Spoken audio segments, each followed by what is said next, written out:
Le deuxième vin du concours de dégustation, c'était donc le vin rouge, qui a été un petit peu plus difficile à retrouver. Il y a certaines personnes d'entre vous qui sont parties, on va dire, vers la bonne région, hein, le bon cépage, voire quasi l'appellation, donc quand même qui se sont bien orientés. Mais par rapport aux premiers vins pour lesquels les indices étaient peut-être plus clairs, enfin pour ceux qui sont habitués à ce cépage, hein, là la difficulté est peut-être un peu plus poussée. Alors, ce que je vais faire, c'est comme tout à l'heure, on va le déguster ensemble, on va le commenter, on va le décrire, toujours suivant la petite fiche, et puis ensuite on va voir comment on peut l'interpréter et vers quelle appellation on peut s'orienter. Alors, voilà la bouteille, bien cachée là encore. On va reprendre nos trois étapes de dégustation. Je remonte la robe, hein, pour vous la remettre en tête. Vous voyez qu'elle est quand même pas mal marquée, pas mal soutenue, hein. Alors, je crois qu'à la caméra on voit pas trop la nuance de couleur, mais bon, c'est pas grave, je vais vous le commenter. Alors, on commence comme toujours, hein, je penche le verre de vin, je regarde du dessus, je regarde s'il n'y a pas de particules. Non, bon, pas de particules, pas de dépôt, c'est limpide. Voilà, première étape, on est bon. Enfin, première sous-étape de la première étape. Ensuite, l'intensité, ben, on a du mal à distinguer un texte, on va dire, hein, qui est sous le, là c'est ma fiche en l'occurrence, qui est sous le verre. Quand on penche le verre, je vais partir sur une robe soutenue. Là encore, ce n'est pas une robe intense, parce que c'est pas non plus noir comme de l'encre. Quand je penche le verre, j'arrive quand même à lire à peu près l'écriture, mais l'intensité est quand même bien marquée. Je vais partir sur une robe soutenue. Et puis quand je penche le verre comme ça, je regarde la pointe du disque, je vois que je tire vers des nuances de jeunesse. Tout à l'heure, sur le vin blanc, on s'orientait vers des notes oxydatives ou de l'évolution. Là, on est tout de suite sur une robe qui est cerise. Là encore, si vous m'avez dit c'est pourpre, bon, ça reste cohérent, c'est pas pourpre comme un Beaujolais nouveau, on va dire, mais il y a des nuances de jeunesse, effectivement. Quelques larmes aussi qui se forment, hein, sur les parois du verre, je ne sais pas si vous voyez à la caméra, hein, quelques larmes lentes qui vont se former. Alors, au nez. Donc, pour l'instant, pas de défaut. Et là aussi, tout de suite, c'est ouvert. J'ai pas encore oxygéné le verre de vin, je l'approche de mon nez et je commence déjà à percevoir des arômes. On va mettre un nom sur les arômes. Donc, je l'oxygène le verre, comme toujours, hein, toujours la même démarche. Je regarde si j'ai un peu plus de complexité. C'est pas super complexe, hein. C'est pas transcendant, on va dire. Alors c'est pas transcendant, mais c'est agréable, hein, bon, pas non plus. Alors, par rapport aux arômes que je peux vous citer, on est sur une gamme de fruits, là vous allez me dire merci Yann pour l'indication, mais encore, on est sur des fruits rouges, et mais encore sur des fruits rouges frais, donc groseille, fraises, voire des fruits noirs, hein, de la prune, du cassis, de la mûre, on est vraiment sur cette gamme de fruits. Le fruit est vraiment très présent. D'ailleurs, dans vos réponses de dégustation, vous avez, pour beaucoup d'entre vous, en penché systématiquement vers le fruit, vers le cocktail de fruits. Quelques notes aussi florales, quelques notes épicées. Donc sur notes épicées, c'est plus des notes de poivre, poivre blanc. Floral, quelques notes de violette. Beaucoup de fraîcheur, hein. Alors c'est d'abord le fruit, hein, donc fruits rouges et noirs, cassis, mûr. Si vous me dites fruits des bois, c'est bon aussi, hein, framboise, fraise, beaucoup de fraîcheur. Et puis quelques notes épicées, donc moi j'ai insisté sur le poivre blanc. Quelques notes florales. Voilà la gamme. C'est dur d'aller beaucoup plus loin. Je vous dis, c'est pas non plus un nez qui est complexe, sans être un nez simple, hein. Il y a une belle gamme d'arômes, mais il n'y a pas une grande complexité dans le sens où vous n'avez pas les arômes tertiaires de cuir, des notes de gibier, d'élevage en fût de chêne même, de champignons de sous-bois, etc. Ça reste pas complexe, on va dire. Alors, en bouche.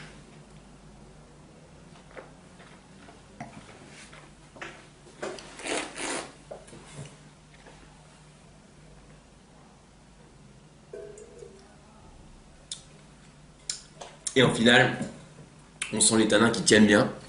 Là, pendant que je suis en train de vous parler, j'ai la langue qui accroche au palais. Là, elle accroche encore au palais. Là, ça commence à moins accrocher. Et là, ça me chauffe la bouche. Voilà ce que je ressens. Donc là, vous n'avez plus la vinote sous la bouche. Donc, c'est simplement pour vous remémorer peut-être les sensations que vous avez eues. Alors, il y a un truc qui est assez surprenant dans ce vin. C'est quand même la fraîcheur, là aussi. Il y a quand même pas mal d'acidité. Même si, au final, j'ai l'alcool qui revient, l'attaque est pleine de fraîcheur et d'acidité. Bon, c'est un vin aussi qui est dans sa jeunesse. Alors, je vais reprendre la petite fiche de dégustation et puis on va dérouler les différentes sous-étapes. Alors, pour le sucre, c'est sec. L'alcool, c'est de moyen à capiteux.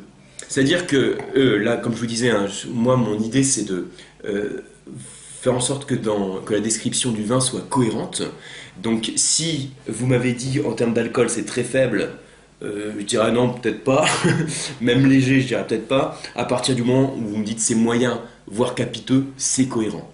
C'est pas non plus alcooleux, hein, on n'est pas sur un château Manoff du Pape à 15 degrés, 15 degrés 3 d'alcool, mais il y a quand même le gras qui est bien présent et qu'on retrouve en finale. Par contre, l'acidité est vive. Donc vive, ce serait à 4 sur 5 ici. L'acidité est vive. Elle vous a peut-être surpris, hein, je sais que sur les commentaires, certains d'entre vous qui ont remarqué aussi cette acidité, cette fraîcheur. On s'attendait peut-être à un vin un petit peu plus, parfois méditerranéen, mais il y a quand même une belle fraîcheur. Les tanins sont charpentés. Donc là, sur mon échelle à 5 points, je serais sur 4 sur 5. C'est un vin que je qualifierais de corps moyen, avec une longueur en bouche moyenne. On n'est pas non plus sur un vin qui est long en bouche, je le dis en termes aussi de complexité, c'est pas très complexe, c'est un vin que je qualifierais de vin de copain. D'ailleurs, il y a quelqu'un qui a coché vin de copain aussi. Donc, c'est un peu sur une manière de classer les vins, c'est pratique, hein, plutôt de dire des vins tanniques, onctueux, sur la fraîcheur, etc. Vin de copain, vin de gastronomie, vin de méditation, voilà, c'est d'autres classements que je propose pour donner par rapport aux sensations dominantes. Bon. Si ça vous parle plus, n'hésitez pas à classer les vins de la manière qui vous paraît la plus pédagogique, celle qui vous parle le plus en tout cas. Alors, qualité, c'est un vin que je qualifierais d'agréable parce qu'il est certes équilibré, mais la longueur est moyenne, il n'a pas une grande intensité ni une belle complexité. Hein, donc je ne parle pas sur fameux ou excellent, c'est un vin que je qualifierais d'agréable. Et pour l'évolution, hein, qu'on vous indique sur votre fiche aussi, c'est un vin qui est en cours d'épanouissement, c'est-à-dire il pourrait vieillir encore un petit peu dans votre cave. Pour faire évoluer un petit peu les arômes, ceci dit, on n'est pas sur un grand vin de garde, hein, il n'y a pas une belle complexité, il n'y a pas une forte intensité dans les arômes. Voilà, si vous avez quelques bouteilles, ça peut être intéressant de les laisser 2-3 ans en cave, hein, pour voir l'évolution, mais on n'est pas sur un grand vin de garde. Alors, qu'est-ce que c'est que ce truc, hein? Qu'est-ce que c'est que ce vin? Donc, il y a eu plusieurs interprétations que vous avez faites. Certains ont tout de suite focalisé sur le cocktail de fruits, presque, les fruits frais. Ils ont dit, tiens, il y a peut-être même de la macération carbonique, je pense à un gamay du Beaujolais. Vous êtes plusieurs à m'avoir proposé le gamay du Beaujolais. Alors, on a quand même une structure tannique et une structure tannique et on va dire et du gras aussi en finale apporté par l'alcool, qui nous fait partir sur un vin, qui nous fait nous éloigner du gamay, on va dire, pour faire simple plutôt. Après, on pourrait dire peut-être un cru du Beaujolais, un morgon, un régnier. Je crois qu'il y a certaines personnes qui sont parties sur des crus du Beaujolais. On a quand même une certaine structure, un certain gras, et certains arômes aussi finalement, parce qu'il n'y a pas que cocktail de fruits. Hein. Sur le morgon régnier, il n'y a pas que cocktail de fruits non plus, hein, mais on a certains arômes qui vous mettent sur la piste d'autres cépages. Et donc, vous avez pour certains d'entre vous cité un cépage, hein, qui est revenu plusieurs fois, à raison, qui est la syrah. Parce que c'est vrai que les notes de poivre, les notes florales de violette, les notes fruitées, hein, la fraîcheur font penser à de la syrah. Et les tanins aussi, il y a une certaine charpente qui fait partir sur des syrahs. Alors, après, par rapport au travail de ce vin, par contre, on est quand même sur la simplicité. On est sur de la cuve inox. C'est un vin qui a fait 6 mois d'élevage en cuve avant la mise en bouteille. Donc, c'est vrai que le bois n'est pas présent. Donc par rapport à la syrah, parce qu'il y a pas mal d'intensité, donc il y en a qui ont dit bah oui, il y a beaucoup d'intensité, donc si je suis sur une syrah, je suis sur une syrah de la vallée du Rhône septentrionale. Puis certains ont cité, donc c'est peut-être Côte-Rôtie, Hermitage. Alors on n'est pas aussi haut de gamme que ça quand même, hein, on est quand même assez loin de ça, mais la démarche est cohérente dans le sens qu'on a une syrah qui a de l'acidité. Donc si on a une syrah qui a de l'acidité, on peut se dire je suis sur une latitude plus septentrionale, donc je suis peut-être sur la vallée du Rhône septentrionale. Il y a quand même pas mal de simplicité. Voilà, on est sur le fruit, la cuve inox, qui fait qu'on va partir sur un vin assez simple dans son approche. Et puis là, dans l'interprétation, certains d'entre vous ont dit bah oui, mais ce gras, cet alcool qu'on trouve en finale, me fait penser peut-être à un assemblage avec un des cépages, on va dire, qui est assez typiquement assemblé avec la Syrah, c'est le Grenache. Syrah Grenache, où là on se dit on va peut-être partir sur la vallée du Rhône méridionale. Donc, bien joué.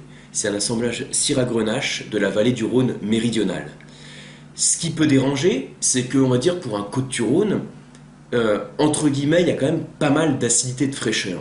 Alors c'était pas simple, hein. Alors là, vous me dire, Yann, t'es gentil, tu connais le vin. Oui, effectivement, je connais le vin.